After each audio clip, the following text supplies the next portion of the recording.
Guys. I don't know. I've been on autopilot for like an hour and a half from the bus ride back home. Cause today I went to I would say an event. It was like a creator event. There was like a bunch of like artists, and they all have booths, and then people were buying things and people were selling things.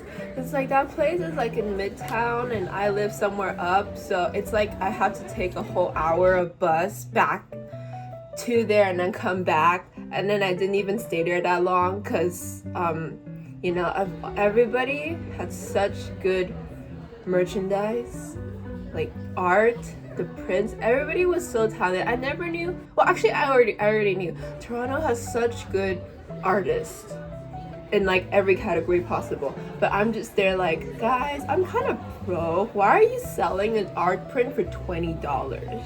I know it's this economy and that we don't have money. I'm just a little bit broke, and I also don't really know what I would do with an art print. But I probably could have bought one. I don't know.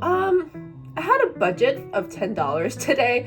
I didn't get anything because I'm like, I met SamDoesArts. That's crazy. I don't know. My thoughts are in jumble, but I just have to say, I was just being awkward because I had to like stand there because there's people in front of me.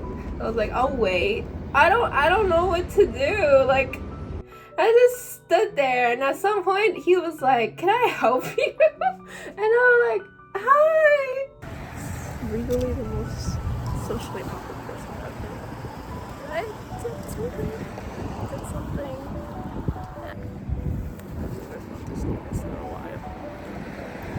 And so, today I realized that the way that like, it's very funny how like, I guess it's like called like a parasocial like relationship type of thing, where, you know, you watch a person for so long, so you know about them. But then in reverse, when you meet them, you realize they don't know anything about you. So it's a really weird situation where like, oh my god, I'm such a fan of you. I'm watching you for so long. I know like this and that and that. And then they're just like, really?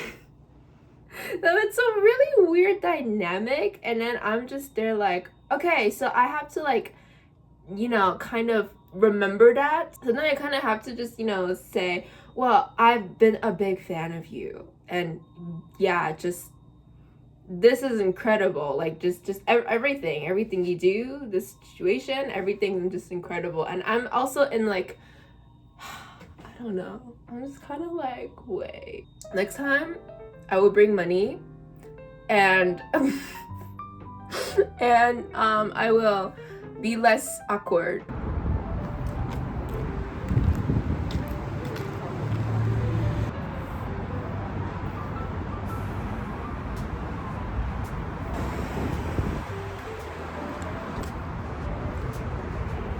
I went to ComicCon today. I volunteered. I had a morning shift.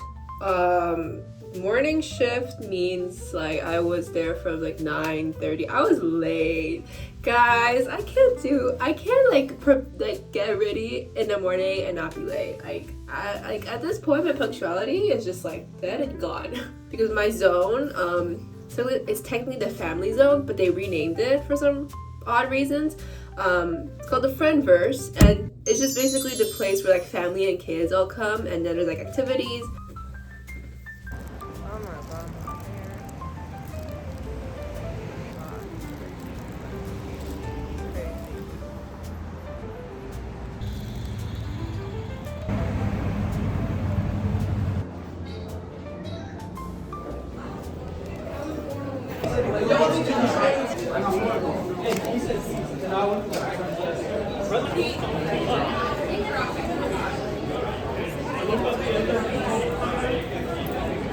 Oh my god.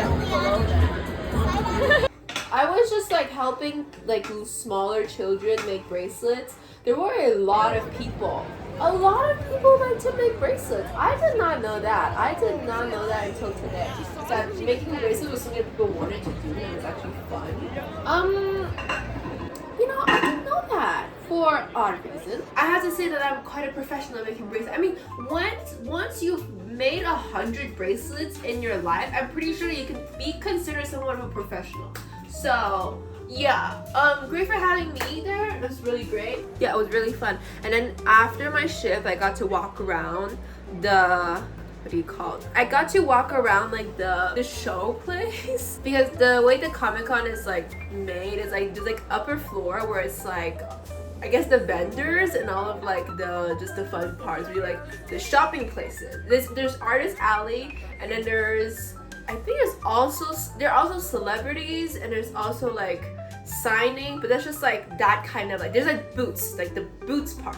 And then like downstairs there are like rooms for certain activities. I'm downstairs because I'm in the family zone place. I'm in like one of the, so there's also a cosplay room. There's like a whole room dedicated to like cosplay shows. But yeah, I was walking around with my fellow volunteers. Like we happened to like finish our shift at the same time, so then we went around the booths at the same time. We just looked around and it was super fun because you know, having someone to take a picture for you, you know, is just very, very fun. Having somebody to like, you know, walk around with you and talk with you. You know, I've gone through a lot of like artist alleys and booths and whatnot, like on my own. Like I do this, like I visit like, you know, these kind of places quite often.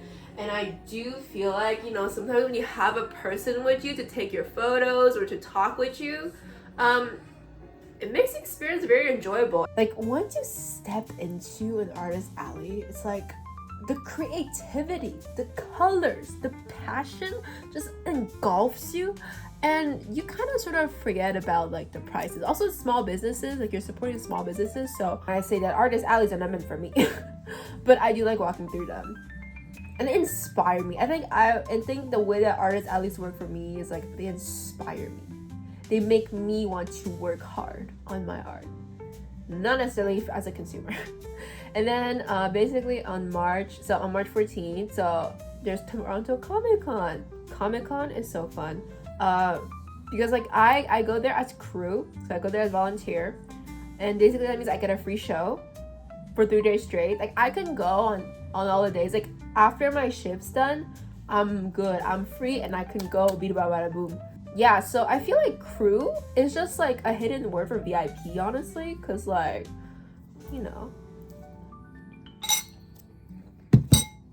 I mean, I think I already went through like the basics of what happens when I volunteer there. I volunteered there at Comic-Con before in 2023. The fun thing about Comic-Con is that it always happens on my birthday. Like, I'm blessed soul.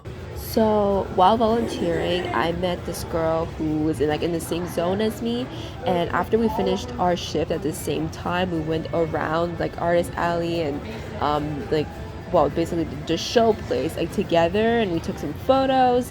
And then afterwards she took me to this place called The Well, which is like this newly built like mall type of place, and she took me in because there was this little store that was selling all these bunch of cute art things. It's like an artist alley, but like in a permanent store, and they were on rotation with like different artists from Toronto, so that's amazing. And yeah, she also took me to like this like vintage thrift store, which is like somewhere next door. And well, for a thrift store, you know, it was a bit overpriced, but it was super colorful and it was super fun. And we just walked around, looked at things, and we saw like Lululemon in the store, which is like cheaper technically than a Lululemon at the Lululemon store. So take what you will from this place. And we also got bubble tea together, and we just sat and we talked, and it was just a very fun afternoon after the show. And that will be the end of this vlog, and you better stay tuned for the next one, because that one will be my birthday vlog. And during my birthday vlog, I will still be volunteering at Comic-Con, but it will just be my birthday, so it's fun.